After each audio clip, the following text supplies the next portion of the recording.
దిత్వా తుఫాను బలహీనపడింది. తీవ్ర వాయుగుండంగా బలహీనపడినట్లు వాతావరణ శాఖ తెలిపింది. తమిళనాడు దక్షిణ కోస్తా తీర సమీపంలో 30 కిలోమీటర్ల దూరంలో తుఫాను కేంద్రీకృతమైంది. 12 గంటల్లో వాయుగుండంగా బలహీనపడనుంది. 12 గంటల్లో కోస్తా జిల్లాలో మోస్తారు నుంచి భారీ వర్షాలు కురిసే అవకాశం ఉంది. ఇక 3 గంటల్లో గంటకు 30 కిలోమీటర్ల వేగంతో ఈదురుగాలులు వీచే అవకాశం ఉందని వాతావరణ శాఖ తెలిపింది.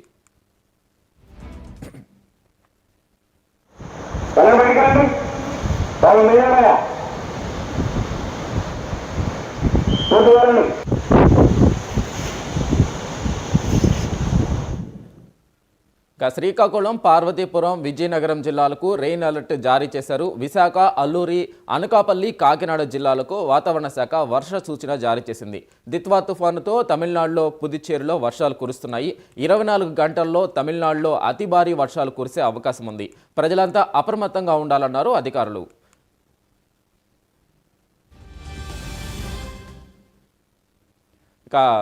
దీనిపై పూర్తి అప్డేట్ మా ప్రతినిధి నరేష్ అందిస్తారు. నరేష్, చెప్పండి, దిత్వా తుఫానుకి సంబంధించి తాజా అప్డేట్ ఏంటి? రైట్, మొత్తానికి మనం చూసుకుంటే తమిళనాడు, పుదుచ్చేరి తీరం వెంట ఉత్తర దిశగా కదులుతూ 2 రోజులుగా తీర ప్రాంత జిల్లాలను ప్రజలను కూడా వణికిస్తున్న దిత్వా తుఫాను నిన్న సాయంత్రం అంటే ఆదివారం సాయంత్రానికి ఇది తీవ్ర వాయుగుండంగా బలహీనపడింది. అంటే ఈ రోజు ఉదయానికి ఇది మరింత బలహీనపడి వాయుగుండంగా మారే అవకాశం ఉందని చెప్పి ఇప్పటికే వాతావరణ శాఖ సూచనలు అయితే జారీ చేస్తా ఉంది. దీని ఫలితంగానే రాష్ట్ర వ్యాప్తంగా కూడా భారీ నుంచి అతి భారీ వర్షాలు పట్టి తగ్గుముఖం కూడా పట్టేటువంటి అవకాశాలు కనపడతా ఉన్నాయి. అయితే తుఫాను ప్రభావంతో నిన్న ఉదయం నుంచి రాష్ట్ర వ్యాప్తంగా కూడా మోస్తరు వర్షం కురుస్తా ఉంది. ఇటు నెల్లూరు, తిరుపతి, మరికొన్ని ప్రాంతాల్లో భారీ నుంచి అతి భారీ వర్షాలు కూడా కురిశాయి. చిరుజల్లులు కురిచేటువంటి అవకాశాలు కొన్ని ప్రాంతాల్లో కనపడతా ఉంది. ప్రధానంగా నెల్లూరు జిల్లాకు వస్తే ఇటు ప్రకాశం, నెల్లూరు, తిరుపతి జిల్లాలో మోస్తరు నుంచి భారీ వర్షాలు కూడా కురిశాయి. నిన్న ఉదయం 8:30 నుంచి రాత్రి 8 గంటల మధ్య అత్యధికంగా కూడా నెల్లూరు జిల్లాకు సంబంధించి కావలిలో 88, అదేవిధంగా జల్లంకిలో 56, తిరుపతి జిల్లాలో చిట్టమూరు సంబంధించినటువంటి మండలంలో 32 మిల్లీమీటర్ల వర్షపాతం నమోదైంది. దీనికి సంబంధించి వాతావరణ శాఖ ఇప్పటికే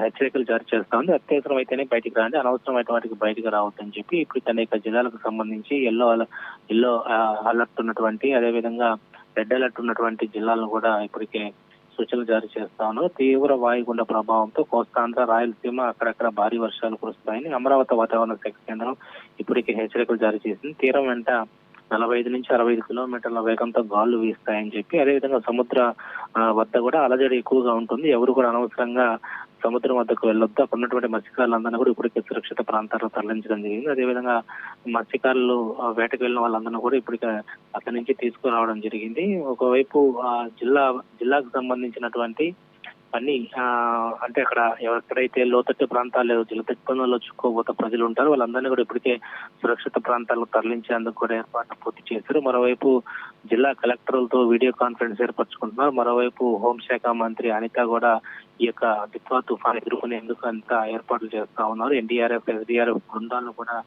ఆయా జిల్లాలకు, ఒకవైపు నెల్లూరు జిల్లా, కడప జిల్లా, వెంకటగిరి, తిరుపతి జిల్లాల్లో కొన్నిటిని ఎన్డీఆర్ఎఫ్ బృందాలు కూడా పంపించడం జరిగింది. ఎలాంటి విపత్తు వచ్చినా కూడా, ఏ సమయంలో ఎలాంటి ఇబ్బందులు ఎదురైనా కూడా వాటన్నిటిని ఎదుర్కొనేందుకు కూడా అంతా సర్వం సిద్ధంగా ఉండాలని చెప్పడం జరిగింది. ఈ నేపథ్యంలోనే జిల్లాల వారీగా ఉన్నటువంటి అన్ని శాఖలు ఒకవైపు సమన్వయపరుచుకుంటున్నారు.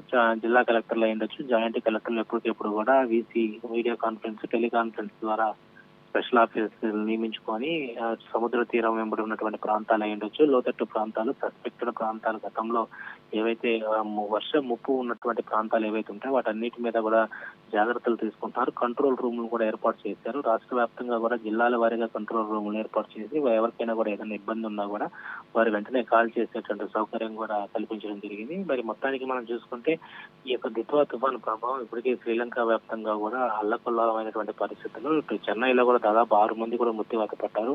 అనేక ప్రాంతాల్లో కూడా ఇప్పటికే స్కూల్స్ సెలవులు ఇవ్వడం జరిగింది, కొన్ని కంపెనీలు కూడా సెలవులు ఇవ్వడం జరిగింది. మరోవైపు రాష్ట్ర వ్యాప్తంగా కూడా ఏపీ, ఆంధ్రప్రదేశ్ వ్యాప్తంగా ఇటు సెలవులు కూడా గవర్నమెంట్ సంబంధించిన సెలవులు కూడా రద్దు చేయడం జరిగింది. అందరూ కూడా విధి నిర్వహణలో నిమగ్నమై ఉండాలి. ఎవరికి ఎలాంటి ఇబ్బందులు ఎత్తినా కూడా ప్రజలను సురక్షితంగా ముందుకు తీసుకెళ్లాలా. మరోవైపు వాగులు, వంకలు నిండు కొండలాగా ముందుకెళ్తున్నాయి. సో ఇటు వైపు మన నెల్లూరు జిల్లాకు సంబంధించింది మనం చూస్తే, ఒకవైపు జలాశయాలు, పెన్నా పరివాహక ప్రాంతాలు, కృష్ణా పరివాహక ప్రాంతాలు, ఇలాంటి రివర్స్ ఉన్నటువంటి ఆనుకున్నటువంటి గ్రామాలు ఏవైతే ఉన్నాయో ఆ ప్రాంతాల్లో ప్రజలందరూ కూడా అప్రమత్తం చేస్తా ఉన్నారు. ప్రజలు కూడా అనవసరమైనటువంటి బయటికి రాకుండా తగిన జాగ్రత్తలు తీసుకోవాలని చెప్తా ఉన్నారు. మరోవైపు తేలికపాటి వర్షాలు కురుస్తున్నప్పటికీ కూడా పశువులు కాపురలు బయటికి వెళ్ళొద్దు. ఎందుకంటే ఉరుములతో కూడినటువంటి వర్షాలు ఏదైతే ఉరుములతో ఉన్నటువంటి పిడుగులు పడేటువంటి అవకాశం ఉంది. గతంలో మనం చూస్తున్నప్పుడు చెట్ల కింద కానీ ఎక్కడైనా కూడా ఈ పశువుల కాపురు వెళ్ళినప్పుడు పిడుగులు పడడం, అనేక మంది మృత్యువాత పడ్డారు. అలాంటి పునరావృతం కాకుండా ఎక్కడికెక్కడ కూడా